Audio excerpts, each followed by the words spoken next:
Okay, so this has come a little later than expected, but there've just been so many good games to play in 2012. And it's great to see the 3DS pick up the pace compared to last year's slow start. So, much like last year's top 10, these are retail only games and my personal choices. So without further ado, here are my top 10 3DS games of 2012. Number 10. Mario & Sonic at the London 2012 Olympic Games. Much like its Wii counterpart, the 3DS version of Mario & Sonic 2012 is a collection of mini-games based around your favourite Olympic sports, like a 100-metre sprint, triple jump and grabbing a bottle of water during a race. Oh seriously, that is literally the minigame, grabbing a bottle of water. Odd minigame choices aside, Mario & Sonic 2012 on the 3DS is a more single-player focused game as it has its own story mode, if that's what you can call it. I mean, the premise of the story is just bizarre. Bowser and Dr. Eggman plant fog machines all over London to prevent the Olympics from opening, and you're tasked with playing the Olympic-based minigames as Mario, Sonic and friends to save London. It makes absolutely no sense, but it's just so entertaining watching all of the Mario and Sonic characters interacting with each other. As a kid who grew up in the 90s with the whole Sega vs Nintendo, this really is a treat for my inner child. Overall, the game has great presentation, plenty of badges and medals to unlock for use in online leaderboards, and a stack of fun minigames. If you're already a fan of the series and haven't tried the 3DS version, I say it's worth a look. Number 9. Epic Mickey Power of Illusion. Unlike its console versions, Epic Mickey on the 3DS is a 2D side-scroller in the vein of the old 16-bit Disney games, more specifically Castle of Illusion for the Genesis and Mega Drive. Think of it like that, but with the painting ability of the Epic Mickey games. Only thing is that you're limited to just making preset boxes appear and disappear rather than having full interaction with the environment, which I will admit becomes tiresome tracing shapes and letters on the touchscreen for the umpteenth time. That aside, the game has a lovely hand-drawn 2D art style with some gorgeous backdrops taken straight from famous Disney film locales, as well as the joy of seeing all the different Disney characters from over the years interacting with each other. And then on top of that, Power of Illusion has some solid platforming that doesn't get hindered by a dodgy camera. Number 8. Kingdom Hearts 3D Dream Drop Distance. Okay, so it's not the proper third installment that fans of the series want, but it's as close as you're going to get, at least for now. KH3D uses the tried and true formula playing as an action RPG jumping from one Disney world to the next, like the Hunchback of Notre Dame or even Tron. The story can be very hard to follow at times or pretty much impossible for anyone new to the series, but much like Epic Mickey there's a certain charm to seeing all of your favourite Disney characters in one game, even if you have no clue as to what's going on. One of the main additions for Dream Drop Distance is the drop ability, where you can switch between both Sora and Riku in alternate worlds. It can break the flow of the game up somewhat, but it can be equally satisfying returning to one character when you are just about to take out a boss. This definitely adds a new dimension. Number 7. New Super Mario Bros. 2. So we received not one but two games in the New Super Mario Bros. Sub-series in 2012. One for the Wii U in its launch and another for the 3DS a few months back. One of the common complaints both games got was that there wasn't much new about them. New Super Mario Bros. 2 still starts off with Peach getting kidnapped by Bowser again, traversing the 8 worlds as Mario or Luigi to get her back. It's beyond formulaic now, but it's still just so darn fun to play. And what is new is actually pretty interesting, as the whole game is based around gold coins. Hit a switch, turn blocks into gold. Hit a ring, turn enemies into gold. Get a gold fire flower and turn everything into gold. Even though the ultimate goal to collect 1,000,000 coins does feel tacked on, the emphasis on just loads of coins is very satisfying to collect every one you see. Basically, if you've ever had fun with a Mario platformer before and don't expect anything groundbreaking, then you could do far worse than NSMB2. Number 6.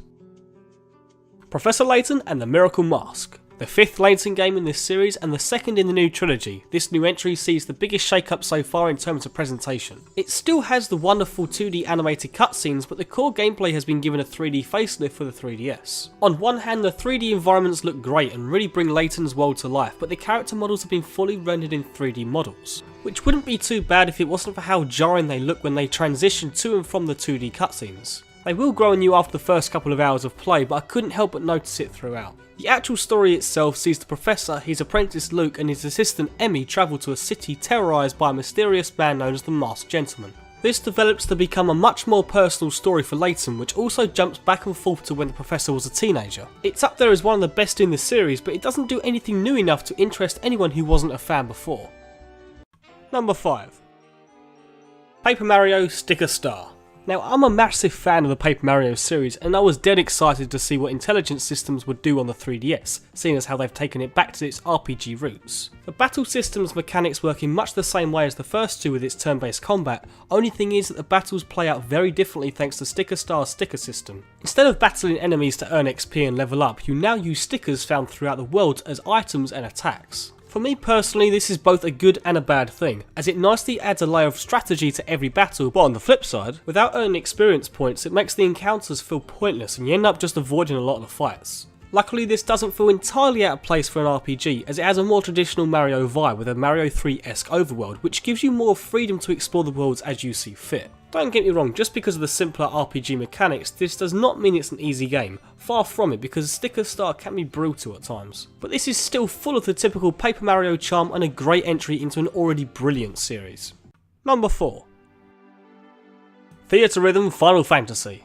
I just want to start off by saying if anyone has enjoyed a Final Fantasy game before, then you need to play Theatrhythm. It's essentially a rhythm game where you tap and slide to the beat of classic Final Fantasy tunes, but with an RPG twist. You pick a party of 4 from a back catalogue of classic main characters from the series past. You can then level up each character individually the more you perform well in a song, as well as giving them each spells and upgrades that you find on your journey. Each level is divided up by each main Final Fantasy entry, starting with the first on NES up until 13, with each game split into 3 sections: field, battle and event. This truly is a love letter to any fan of Final Fantasy, but at the same time it's equally enjoyable for anyone into rhythm games and have no knowledge of the series, or just anyone who enjoys good music.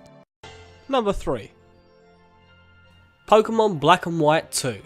Okay, so it's a DS game, but it came out in 2012 and you can play it on your 3DS, so it counts. Marking the first time the Pokemon main series of games has had a true sequel, Black and White 2 are set 2 years after the 2011 originals. Whilst the premise still starts off the same way, it's interesting to see how the world of Unova has changed since your last visit. Sure, not much has changed in terms of gameplay, but when a formula works this well, it's easy to see why Game Freak just builds on an already solid foundation. Oh, and you can encounter all the old Pokemon from the start this time, which is a nice touch. And besides, it's a great way to pass the time whilst you wait for the eagerly anticipated Pokemon X and Y. Number 2. Kid Icarus Uprising. Well, it's been long overdue, but the Kid Icarus series finally returns with Uprising on the 3DS, and oh my, was it worth the wait. Medusa's back and it's up to the Angel Boy Pit to stop her, which is great seeing the characters being self-aware of their 25-year absence. The gameplay itself is split up into 2 main sections, land and air. The air sections typically start each level and play much like a cross between Star Fox 64 and Sin and Punishment. These are fast-paced action stages and are the definite highlights of the game and the 3D effects in general. Land sections are equally entertaining but at a slightly slower pace, playing more like Star Fox Assault's land missions. The biggest complaint I hear are the cumbersome controls, and whilst they're not the most intuitive, they really don't take long to get used to. Outside of blasting eggplants, the main meat of Kid Icarus Uprising is in its deep weapon customization and seemingly endless unlockables. Add on top a fairly robust online multiplayer and you have one of the best value for money games to ever grace a handheld. And number 1. Resident Evil Revelations. Now, I had a hard time picking the top spot, but ultimately chose Revelations because the game just feels so damn polished. It brings back the classic Resi atmosphere of old while still keeping the tight control scheme of the newer entries. The story still has its cheesy moments that we've come to expect from the series, but it's generally interesting and had me invested from start to finish. Graphically, it's still the best the 3DS offers, with some impressive lighting that goes hand in hand with the fantastic sound design. Not only is this one of the best single player experiences on the 3DS, but it's also one of the best for multiplayer too, thanks to the brilliant raid mode that puts the cherry on top of the already delicious cake. With the recent disappointment of Resident Evil 6, Revelations is proof that the series still has got legs and Capcom still know how to create a great Resident Evil game. So 2012 came and went, and overall I have to say it was a pretty successful year for 3DS. Sales went up and we saw a slew of great exclusives come to Nintendo's new handheld, and 2013 looks to only continue the rise, with Luigi's Mansion, Animal Crossing and of course the new Pokemon games. But before we move forward, what about the previous year for the 3DS's competitor? Tune in next time for the top games of 2012 for the PlayStation Vita.